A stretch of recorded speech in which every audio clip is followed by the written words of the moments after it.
Hey everyone, welcome back to Installation 00, and nearly a year to the day was the last time that I posted an episode of Halo Mythos. So I figured it was about time that I amended this mistake and brought Halo Mythos back. Now, a year of absence is long enough that many of the people that are now subscribed to the channel probably aren't even familiar with the Mythos series. And for those of you who have been with me for longer than that, you may not entirely remember the Halo Mythos series. So, to really briefly summarize it, Halo Mythos was a book released chronicling the events of the Halo universe from its oldest and darkest days to the current events in the Halo universe. The book itself is now in extraordinarily short supply, and many moons ago I took it upon myself to give a narrative reading of the Halo Mythos entry by entry, to keep people up to speed and give them a relatively succinct way of consuming the immense lore of the Halo universe in a relatively digestible manner, as something approximating a gateway drug to the deep lore of the Halo universe, of which I have made many a video. So with all of that said, and a year overdue, I give you the next edition of Halo Mythos, which actually covers 3 independent entries into the Mythos book, and then we will return to the singular entries thereafter. And it gives me great pleasure to bring back this introduction.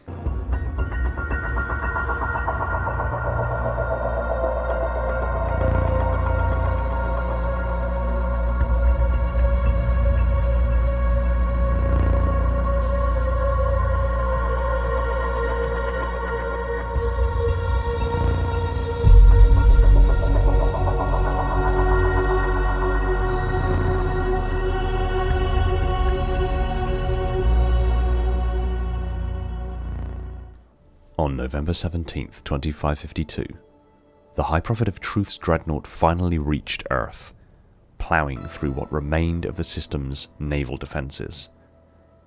A handful of Covenant ships had been engaged with Earth's forces in the previous weeks, but most of those vessels were preoccupied with the excavation of the massive portal artifact. This incredible machine was the gateway the Librarian had eons ago sacrificed her own ship to build, ensuring that one day humanity could return to the Ark. The Master Chief, who had stowed away aboard the dreadnought, escaped as it entered the atmosphere. Plummeting to the ground, he made landfall in the jungles of Tanzania, narrowly surviving the fall. Transported to the Crow's Nest, a hidden 20th century military base in Kenya, the Chief reunited with Commander Keyes and Sergeant Johnson. The two had recently returned from Delta Halo and were organising efforts to resist the invasion. Shockingly, the Covenant civil war led to a tentative alliance with the Arbiter and the Sangheili, as the UNSC poised to stop the Prophet of Truth from getting his prize, access to the Forerunner Ark. Fleet Admiral Terrence Hood attempted to assault the Prophet's dreadnought with a battle group comprised of frigates, but failed. Nothing could stop the ship from reaching its goal. The portal opened, and Truth's dreadnought led the remaining Covenant fleet to the Ark. Mere seconds after the activation of the portal, a single flood-infested Covenant cruiser arrived on Earth, sent by the Gravemind from High Charity to verify the artifact's location. UNSC forces quickly surrounded the crashed vessel, knowing that the flood presented an even greater threat to Earth than the Covenant. Just when it appeared that the humans were unable to contain the flood, the Sangheili fleet of Retribution arrived, eliminating the parasite threat by glassing much of Eastern Africa. Fleet Commander Artas Vadum brought with him 343 Guilty Spark, who had assisted the Sangheili in quarantining the flood around High Charity, before following the infested cruiser to Earth. The fleet of Retribution had pursued this ship because of a mysterious distress beacon it transmitted, alerting all nearby vessels to the peril it represented. Breaking through the debris field, the Master Chief was the first to secure this beacon, which was later revealed to be the remains of a recording by Cortana. The AI had remained behind on High Charity as it fell to the flood, and was now trapped there by the Gravemind. In the message, she warned the UNSC of the Gravemind's plans to bring High Charity to Earth, but also hinted that a solution was being prepared, a solution that lay at the other end of the portal that Truth had just activated. After a somber debate, Hood eventually agreed to allow Commander Keyes to take the fort under Dawn, and a number of UNSC personnel, including the Master Chief and Sergeant Johnson. They would stow the frigate aboard the Fleet of Retribution's flagship carrier Shadow of Intent, following Truth's forces through the portal. What remained of Earth's defenders, though still battling the scattered remnants of the Covenant, would entrust their fate to those who had gone to the Ark. The remaining Covenant fleet gathered above the Ark, preparing to hold off humanity and the rebel Sangheili in order to buy the High Prophet of Truth enough time to activate the Halo array.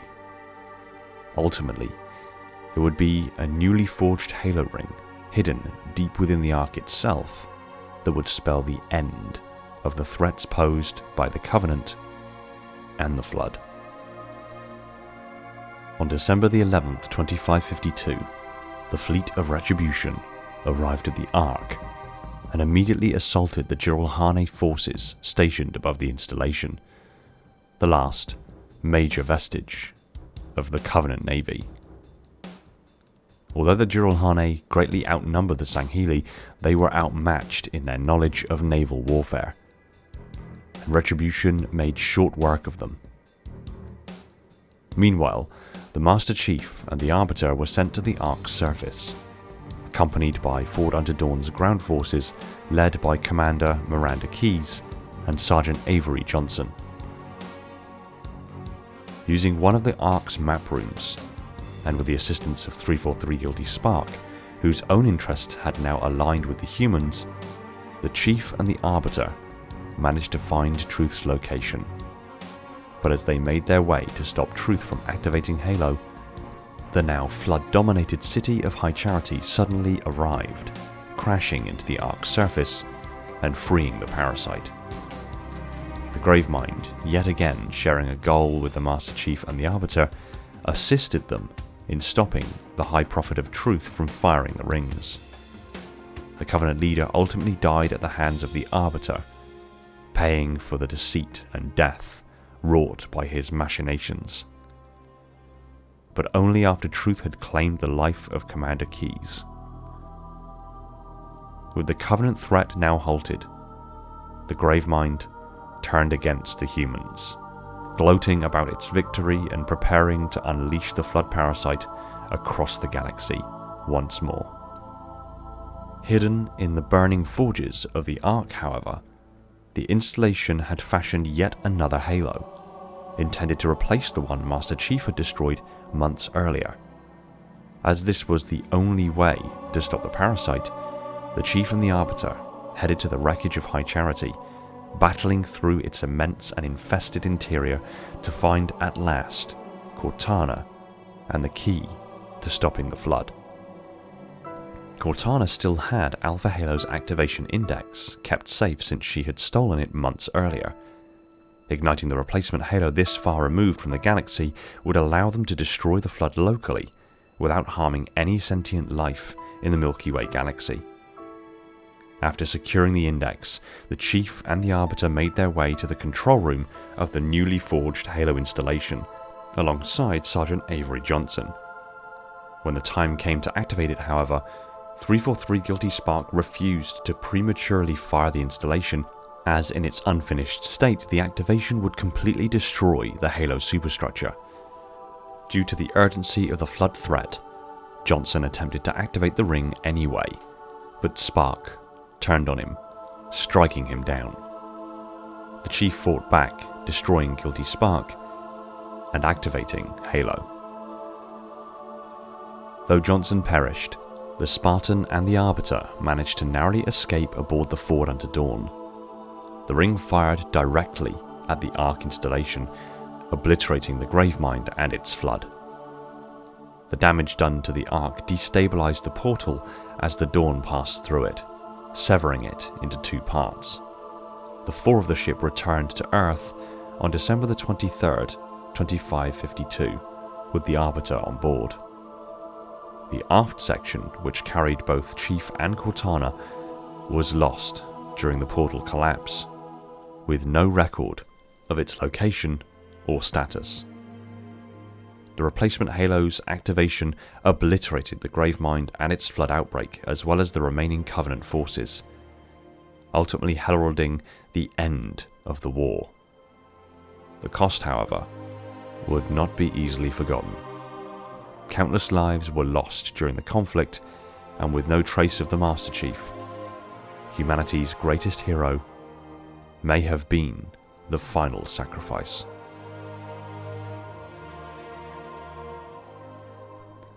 The end of the war was signalled by the return of the UNSC Forward Unto Dawn to Earth. The Arbiter emerged as the sole survivor, the Master Chief and Cortana having been lost when the portal from the Ark unexpectedly collapsed, ripping the ship in two. Their fate remained a mystery, but most believed that the Chief had perished in his escape. When the portal collapsed, the immense artifact that generated it suddenly closed, becoming completely inactive. The pathway to the Ark, the Foreigner's final refuge far outside the Milky Way, was now severed. Much of the Covenant had been destroyed in High Charity's fall to the Flood. Those who survived the battles at Earth and the Ark, as well as other more remote conflicts, either found their way back to their own worlds or forged new alliances, some of which closely resemble the original Covenant.